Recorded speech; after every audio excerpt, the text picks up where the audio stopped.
Hello everyone. आप सब कैसे हैं? मैं उम्मीद करती हूँ कि बहुत अच्छे होंगे और अपनी पढ़ाई को बहुत अच्छे से कर रहे होंगे मेरे प्यारे बच्चों। जैसा आपको पता है, मैं Akash Kumar Bhadana ICT virtual classroom में आपका बहुत बहुत स्वागत करता हूँ मेरे प्यारे बच्चों। बेसिकली हमारी 11वीं क्लास है, ज्योग्राफी हम लोग देख रहे हैं और इसी ज्योग्राफी के अंतर्गत जो है मेरे प्यारे बच्चों, बेसिकली हमारी आपका चैप्टर नंबर 3 है, हम लोग देख रहे हैं पृथ्वी की आंतरिक संरचना। तो चैप्टर नंबर 3 हमारे सामने है, पृथ्वी की आंतरिक संरचना को हम लोग आपका देखें। अब सबसे पहले आप देखिए, पृथ्वी है, मान लीजिए ये हमारी पृथ्वी है। तो अगर हमको पृथ्वी का अध्ययन करना है तो हम पृथ्वी के एक हिस्से को इसमें से काट लेंगे। तो ये हमने एक हिस्सा इसमें से काट लिया, ठीक। और ये हुआ पृथ्वी का ऊपरी लेयर, ये उससे नीचे का लेयर, ये बीच में, और ये इसका अंतिम लेयर। तो इस तरीके से हम लोग अध्ययन करते हैं। तो जब भी आप देखोगे तो इस तरीके का आपका पृथ्वी का शेप हमें बना मिलता है। इस शेप को हम लोग देख के पढ़ते हैं। तो क्या होता है, पूरी पृथ्वी में से एक भाग हम केक की तरह, हम जिस तरह से बहुत एक गोल केक होता है, उस गोल केक में से एक भाग उसका काट लेते हैं, तो हमें ये पता चल जाता है कि कहाँ पर ब्राउन ब्रेड है, कहाँ पर क्रीम लगी हुई है, कहाँ पर कुछ क्या लगा हो। तो उसकी सारी लेयर हमको दिखाई देती है ना, यहाँ भी पृथ्वी पर और इसमें भी। तो इसी तरह से हम एक अध्ययन करेंगे और उसी अध्ययन से हम इन सारे चीजों को समझने का और आपको जानने का जो है आपका प्रयास हम लोग इसमें करेंगे। पृथ्वी को प्रकृति के बारे में आप किस प्रकार अनुमान लगाते हैं? आप क्या अनुमान, आपके अनुसार पृथ्वी क्रेटर की गेंद की तरह एक ठोस गेंद है? यह एक खगोलीय गेंद है जिसकी ऊपर चट्टानों की मोटाई स्थल मंडल है? क्या आपने कभी टेलीविजन पर ज्वालामुखी उद्गार देखे हैं, चित्रों को देखा है? क्या आपको ज्वालामुखी से निकलते हुए लावा, मैग्मा, धुआं, आग, ये सारी चीजें आपकी देखी हैं? याद होगा, पृथ्वी के आंतरिक भाग को आप प्रत्यक्ष प्रमाणों के आधार पर समझा जा सकता है। कह रहे हैं कि भैया अगर आपको पृथ्वी को समझना है तो कुछ इनडायरेक्टली आपके एविडेंस मिलते हैं, जिनके आधार पर हम पृथ्वी की जो आंतरिक संरचना है उनके आधार पर हम लोग आपका देखेंगे और उनके आधार पर हम लोग आपका बात करेंगे। ठीक है, ठीक। पृथ्वी के धरातल का विन्यास मुख्यतः भूगर्भ में होने वाली प्रक्रियाओं का परिमाण है। बाह्य जात व अंतर्जात प्रक्रिया लगातार भूदृश्य को आकार देती रहती है। अंतर्जात प्रक्रियाओं को प्रभाव में अनदेखी भी क्षेत्र की भू आकृति प्रकृति को समझना आधारभूत होगा। ठीक, अर्थात किसी भी प्रदेश की भू आकृति को समझने के लिए भूगर्भीय क्रियाओं का प्रभाव को जानना आवश्यक है। मानव जीवन मुख्यतः अपनी क्षेत्रीय भू आकृति को प्रभावित होता है। कैसा होता है? अपनी भू आकृति को प्रभावित होता है। इसलिए भूदृश्य के विकास को प्रभावित करने के सभी कारकों के विषय में जानना आवश्यक है। और यह समझने के लिए कि पृथ्वी का कंपन क्यों होता है, यह सुनामी लहरें कैसे पैदा होती हैं, यह जरूरी है कि हमें पृथ्वी के आंतरिक संरचना का विस्तार से ज्ञान हो। कैसा हो? पृथ्वी की संरचना का आंतरिक जो है विस्तार से ज्ञान हो। अध्याय में हम पढ़ेंगे कि पृथ्वी का निर्माण करने वाली भूपर्पटी, क्रस्ट, फ्रोड सभी पदार्थ परतों के रूप में विभाजित किया जाता है। कैसा है? इन सभी रूप में हम लोग विभाजित करते हैं। तो जो हम पृथ्वी की आपकी परतें देखते हैं, तो सबसे पहले ऊपर भूपर्पटी है, भूपर के बाद क्रोड है, फिर नीचे क्रस्ट है, फिर जैसे ये हो गया पृथ्वी, ये हो गया भूपर्पटी, इसके बाद हो गया मेंटल। क्लियर हो गया? और हम इसी को क्रस्ट बोल देंगे, ये मेंटल हो गया, ये हो गया आपका इनर कोर, अंदर की जो आपकी पृथ्वी का भाग है हम उसको कहते हैं इनर कोर, हम लोग आपका कहते हैं। रोचक है कि वैज्ञानिक ने कैसे परतों के संबंधी जानकारी प्राप्त की और प्रत्येक परतों पर विशेषता के बारे में अनुमान लगाया है। इस अध्याय में इसी विषय से संबंधित हम लोग आपका चीजों को जानेंगे। भूगर्भ की जानकारी का प्रत्यक्ष साधन है। ठीक, अब जैसे पृथ्वी की त्रिज्या मतलब उसका रेडियस 6370 किलोमीटर है। सोचिए कितनी मोटी होगी पृथ्वी जिसका रेडियस ही आपका 3,370 किमी है। पृथ्वी की आंतरिक परिस्थिति का कारण यह संभव नहीं है कि कोई पृथ्वी के केंद्र तक पहुंचकर उसका निरीक्षण कर सके, वहां पदार्थ के कुछ नमूने प्राप्त कर सकें। आश्चर्य की बात यह है कि ऐसी परिस्थितियों में भी वैज्ञानिक हम बताने में सक्षम हुए हैं भूगर्भ की संरचना कैसे हुई है और इतनी गहराई पर किस प्रकार के पदार्थ पाए जाते हैं। पृथ्वी की आंतरिक संरचना के विषय में हमारी अधिकतर जानकारी परोक्ष रूप से अनुमान पर आधारित है, यद्यपि इस जानकारी में कुछ भाग प्रत्यक्ष परीक्षण और पदार्थ विश्लेषण पर आधारित है। कैसा है? इन सभी पर आधारित है।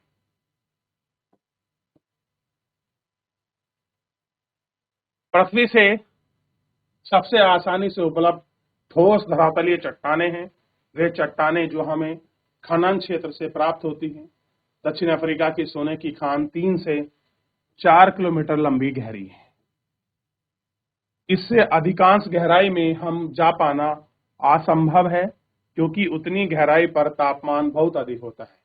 खनन के अतिरिक्त वैज्ञानिक विभिन्न परियोजनाओं के अंतर्गत पृथ्वी की आंतरिक परिस्थितियों को जानने के लिए परपटी की गहराई तक छानबीन कर रहे हैं। संसार भर में वैज्ञानिक 2 प्रमुख परियोजनाओं पर काम कर रहे हैं। यह गहरे में प्रावेदन परियोजना डीप ओशन ड्रिलिंग फ्रीज व समन्वित इंटीग्रेटिंग ओशन ड्रिलिंग प्रोजेक्ट। देखिए, 2 हम लोग आपका प्रोजेक्ट कर रहे हैं। समुद्र के अंदर हम लोग आपका ड्रिलिंग कर रहे हैं, और उस ड्रिलिंग से मान लीजिए पृथ्वी है, अगर हम इसके अंदर ड्रिलिंग कर देंगे तो हम कैमरे से देख पाएंगे कि अंदर की संरचना कैसी है। तो हमने 2 प्रोजेक्ट चलाए हैं। डीप ओशनिक ड्रिलिंग प्रोजेक्ट कैसा है? डीप मतलब गहरा होता है, समुद्र के अंदर हम आपका ड्रिल करेंगे और हम जानने की कोशिश करेंगे। दूसरा है आपका इंटीग्रेटेड ओशनिक ड्रिलिंग प्रोजेक्ट, समन्वित के साथ आज सबसे गहरा प्रवेदन है। प्रवेदन का मतलब आपका ड्रिल है। अटलांटिक महासागर में कोला यानी कि कोल क्षेत्र में 12 किमी की गहराई तक तय किया गया है। इन परियोजना तथा बहुत सी अन्य गहरी खुदाई परियोजना के अंतर्गत विभिन्न गहराई से प्राप्त पदार्थों का विश्लेषण हमें पृथ्वी की आंतरिक संरचना संबंधित असाधारण जानकारी प्राप्त हुई है। कैसे हुई है? असाधारण जानकारी आपका प्राप्त हुई है। ज्वालामुखी उद्गार प्रत्यक्ष जानकारी एक स्रोत है। जब कभी भी ज्वालामुखी उद्गार से लावा धरातल पर आता है तो आपका प्रयोगशाला अन्वेषण के लिए उपलब्ध होता है। मान लीजिए जब कहीं पर कोई आपका ज्वालामुखी का उद्गार हुआ तो वो क्या है? हमें पृथ्वी की प्रत्यक्ष जानकारी है, क्योंकि हम जानते हैं कि जो लावा आता है, जो मैग्मा बाहर निकलता है, वो पृथ्वी के अंदर से ऊपर की तरफ आता है। तो जो उसके अंदर पृथ्वी के बहुत सारे खनिज तत्व होते हैं वो पृथ्वी के ऊपर आ जाते हैं। जब कभी भी ज्वालामुखी उद्गार लावा धरातल पर आता है तब प्रयोगशाला में अन्वेषण यानी कि उसकी इन्वेस्टिगेशन जांच की जाती है और उपलब्ध होता है।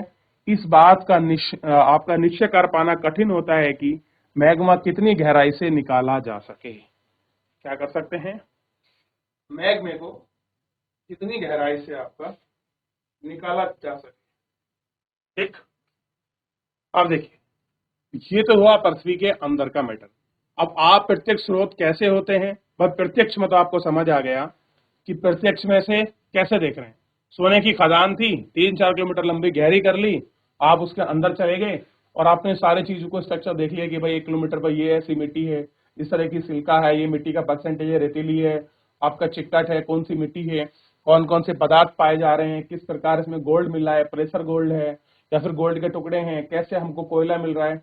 ये सारी चीजें हमको आपका प्रत्यक्ष रूप से जानकारी पर मिल जाती है, जबकि अप्रत्यक्ष रूप में हम अध्ययन करेंगे कि कैसे हमको पृथ्वी की जानकारी प्राप्त। चलिए बात करेंगे इसमें अप्रत्यक्ष स्रोत की। अप्रत्यक्ष मतलब जो इनडायरेक्टली हमको पता चल रहा है। अब देखिए, लावा है, हम निकल कर आया तो हमको पता लग गया, पत्थर का टुकड़ा अगर कोई हमको मिल गया तो हमको पता लग गया कि क्या है। तो अब है बात इनडायरेक्ट, अप्रत्यक्ष। ठीक, अप्रत्यक्ष स्रोत पदार्थ के धर्म गुण के विश्लेषण से पृथ्वी की आंतरिक भाग की अप्रत्यक्ष जानकारी प्राप्त होती है।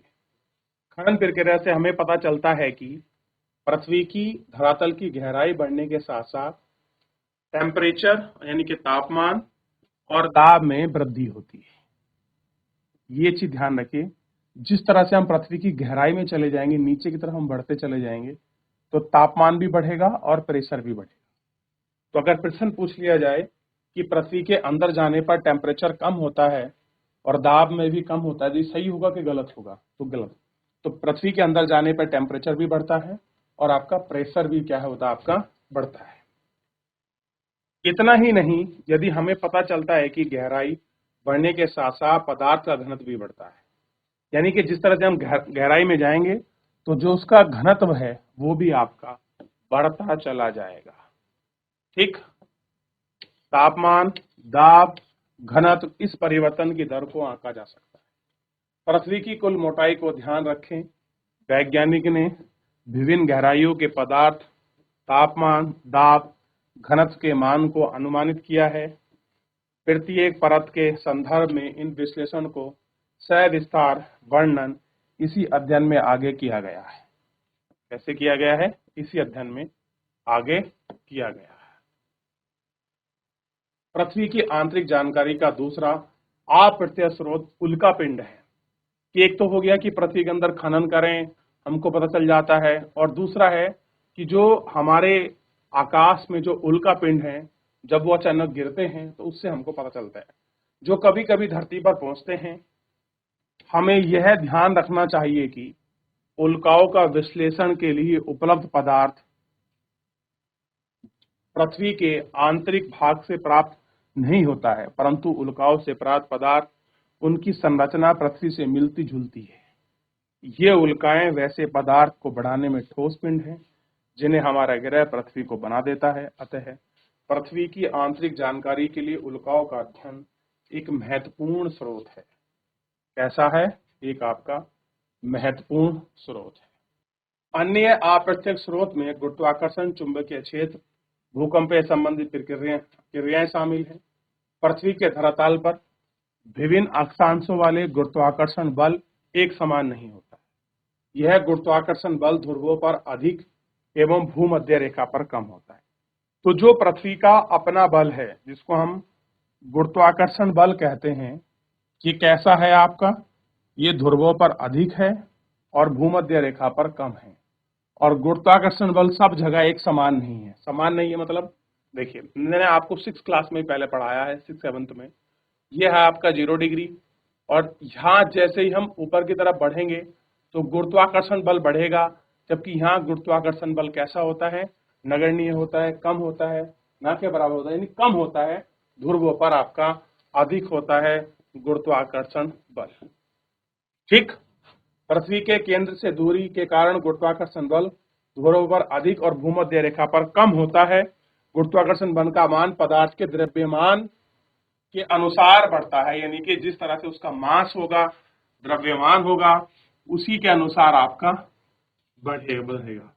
पृथ्वी के भीतर पदार्थ का आसान वितरण भी विभिन्न प्रकार से प्रभावित करता है। अलग अलग स्थानों पर गुरुत्वाकर्षण की विभिन्नता के अन्य कारकों से भी विविधता प्राप्त है। इस विभिन्नता को गुरुत्वाकर्षण विन्यास कहा जाता है। गुरुत्वाकर्षीय विन्यास को हम भूपर्पटी के पदार्थ के वितरण की जानकारी देते हैं। चुंबकीय सर्वेक्षण में भूपर्पटी में चुंबकीय पदार्थ का वितरण की जानकारी देते हैं। भूकंपीय गतिविधियों में भी पृथ्वी की आंतरिक जानकारी का एक महत्वपूर्ण स्रोत है। अतः हम कुछ विस्तार से इस पर चर्चा करेंगे। आइए अब हम भूकंप संबंधित जो आपका चुंबकीय पदार्थ है, उससे हमको क्या जानकारी मिलती है, इस पर हम आपका विस्तृत से आपकी चर्चा करें। चलिए भूकंप की बात करते हैं कि भूकंप तरंगों पर किस प्रकार। भूकंपीय तरंगों का अध्ययन पृथ्वी के आंतरिक परतों का संपूर्ण चित्र प्रस्तुत करता है। साधारण भाषा में भूकंप का अर्थ है पृथ्वी का कंपन। एक प्राकृतिक घटना, ऊर्जा के निकालने के कारण तरंगें उत्पन्न होती हैं जो सभी दिशाओं में फैलकर भूकंप लाती हैं। देखिए ध्यान दीजिए, भूकंपीय तरंग का अध्ययन करें, पृथ्वी की आंतरिक परतों का संपूर्ण चित्र प्रस्तुत करता है। साधारण भूकंप में भूकंप का अर्थ है पृथ्वी का कंपन, कि भूकंप का मतलब है पृथ्वी का कांपना। आप देखते हैं जब भूकंप आता है तो हमारी पृथ्वी क्या होती है, हिलती है। अचानक से आप देखते हो घर में रखा सिलेंडर हिलने लगता है, छत का पंखा, ट्यूबलाइट, बेड, ये सारी चीजें, और घर भी, कभी कभी घर भी आपको दिखता है। ये सारी चीजें हमको लगती हैं। अब इसमें तरंगे हैं कुछ, जैसे हम कहते हैं पी तरंगे, एस तरंगे, धरातली तरंगे, इनको एल बोलते हैं। लैंगिट्यूडनल होता है तो इसलिए हमने इसको क्या कह दिया, एल कह दिया। ठीक, P for primary, S for secondary, L for आपका लॉन्गिट्यूड तरंगे।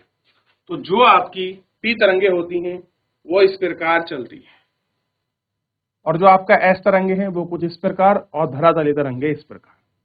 ठीक, तो अब हम इनके विषय में एक एक करके आपको अच्छे से विस्तृत से इन सारी जानकारियों को हम लोग आपका पढ़ेंगे। देख लिया।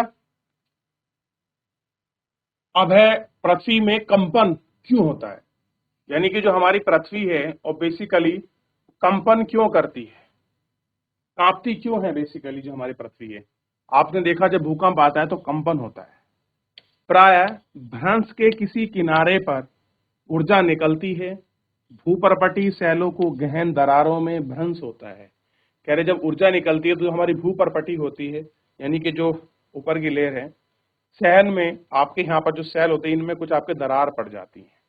ठीक, और भ्रंश के दोनों तरफ शैल विपरीत दिशाओं में गति करती है, यानी कि अब क्या होगा, इनके बीच में इस तरह से कुछ गैप पड़ जाएगा। गैप कैसा होगा, इस तरीके का।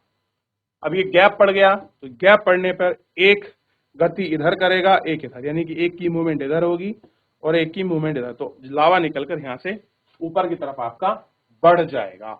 ठीक, तो भ्रंश के दोनों तरफ विपरीत दिशाओं में गति करती है।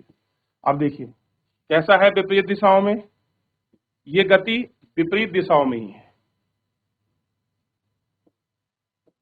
और इस तरीके से आपका जो लेवा और मैग्मा है वो बाहर निकलकर इस तरीके से यहाँ आपका जम जाता है। क्लियर है। जहां ऊपर के शैल खंडों का दबाव डालते हैं उनके आसपास में घर्षण कर उन्हें परस्पर बांधते रहते हैं, फिर अलग होने के प्रवृत्ति के कारण एक समय का घर्षण कम होता है, जिसके परिणाम स्वरूप शैल खंड विस्तृत होकर अचानक एक दूसरे के विपरीत सरक जाते हैं। इसी के परिमाण स्वरूप ऊर्जा निकलती है और ऊर्जा तरंगे सभी दिशाओं में गति होती है। वह जहां पर ऊर्जा है, भूकंप केंद्र है, फोकस कहलाता है, यानी कि बेसिकली वह स्थान जहां से ऊर्जा निकलती है, जो भूकंप का उद्गम केंद्र है, वो आपका फोकस कहलाता है। तो फोकस कहां है, जहां से आपका उद्गम निकलता है। ठीक, और अब केंद्र यानी कि हाइपर सेंटर कहां है, जहां पर ऊर्जा अलग अलग दिशाओं में चलती हुई पृथ्वी पर सबसे सतह पर महसूस की जाती है। जहां पर सतह पर सबसे पहले भूकंप महसूस किया जाता है उसी को बोलते हैं अपकेंद्र।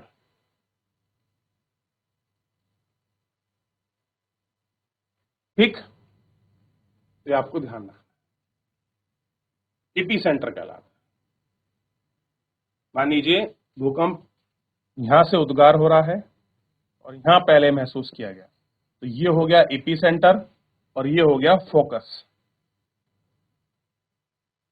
ये फोकस हो गया। क्लियर है, ये आपको ध्यान रखना है। अधिकेंद्र पर सबसे पहले तरंगे महसूस होती हैं, कहां पर, एपी सेंटर पर। ठीक, तो अधिकेंद्र उद्गम केंद्र ठीक के ऊपर 90 का कोण बनाता है। अब यहां से सबसे पहले उद्गम हुआ और यहां से फिर इस तरीके से इसको महसूस किया गया, तो ये सबसे पहले आपका 90 डिग्री का कोण बनाता है।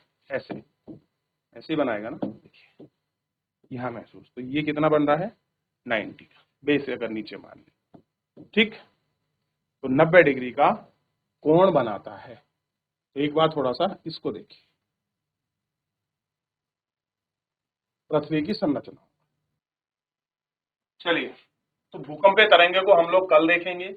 जो पी एस प्रवृत्ति है, ये एस पी क्या होते हैं, पी मतलब पी क्या है, पी वेव्स क्या है, एस वेव्स क्या है, और धरातल तरंगे जिनको हम एल एल कहते हैं, पी एस एल लिखा होता है, इनको हम सब आपका नेक्स्ट लेक्चर में देख लेंगे। फिलहाल मेरे प्यारे बच्चों, आप लोग घर जाकर चैप्टर को रिवीजन कीजिए। कल हम शेष चैप्टर को बच्चे विभाग को आगे कंटिन्यू करेंगे। तब तक आप घर जाकर रिवीजन करें। कोई डाउट बनता है सबसे पहले हम कल नेक्स्ट लेक्चर में आपके डाउट लेंगे, फिर आगे बढ़ेंगे। आज के लिए मेरे प्यारे बच्चों इतना ही। धन्यवाद।